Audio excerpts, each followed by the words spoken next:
Hi hello friends and families எல்லாருக்கும் வணக்கம். Welcome back our KK from and KPM. நம்ம இன்றைக்கி என்ன பார்க்க போகிறோன்னா, பண வரவு அதிகரிக்க, கடன் தீர அதுக்கு எளிமையான பரிகாரம் தான். பண வரவு அதிகரிக்க வியாழக்கிழமையில் செய்ய வேண்டிய குபேரர் வழிபாடு முறையை பற்றி தான் நம்ம இன்றைக்கி வீடியோவில் பார்க்க போகிறோம். குறைவில்லாத செல்வம், வளம், சுகமான நிம்மதியான வாழ்வு ஆகியவற்றை பெறுவதற்கான மகாலட்சுமி, சுக்கிர பகவான் ஆகியோரின் அருளுடன் குபேரன் அருளையும் பெற செய்ய வேண்டிய அவசியமான பூஜை.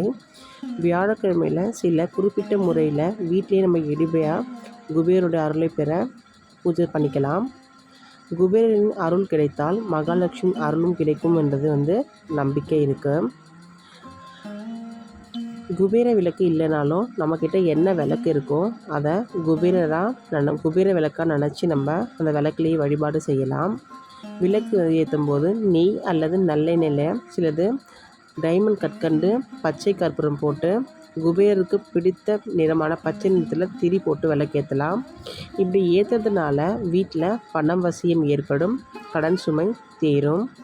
செல்வத்திற்கு அதிபதியான இருக்கக்கூடிய குபேர பகவானை நம்ம தொடர்ந்து வழிபட்டால் நம்ம வாழ்க்கையில் குறைவில்லாத செல்வம் சேர்ந்துனே இருக்குன்னு சொல்கிறது நம்பிக்கை.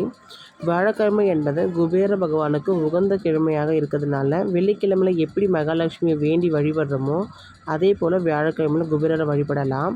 அல்ல குறையாத செல்வத்தை பெறுவதற்கு குபேரருக்கு அவருக்கு விருப்பமான இலையை கொண்டும் எளிமையான முறையில் வழிபாடு செய்தாலே போதும். அவருக்கு என்ன இலை பிடிக்கும்னு பார்த்தீங்கன்னா மருதாணி இலை. வியாழக்கிழமையில் மாலையில் 6 மணிலேருந்து இரவு 8 மணிக்குள்ளே குபேர வழிபாடு செய்வது ரொம்ப நல்லது. இதை முழு மனசோட நம்பிக்கையுடன் 5 இல்லை 7 11 வாரம் இந்த பூஜையை செய்யுங்க. படிப்படியாக உங்கள் பண பிரச்சனை எல்லாமே தீரும். இந்த வீடியோ உங்களுக்கு பிடிச்சிருந்தால் மறக்காமல் சப்ஸ்கிரைப் பண்ணுங்கள், ஷேர் பண்ணுங்கள், லைக் பண்ணுங்கள். தேங்க்ஸ் ஃபார் வாட்சிங். Bye bye.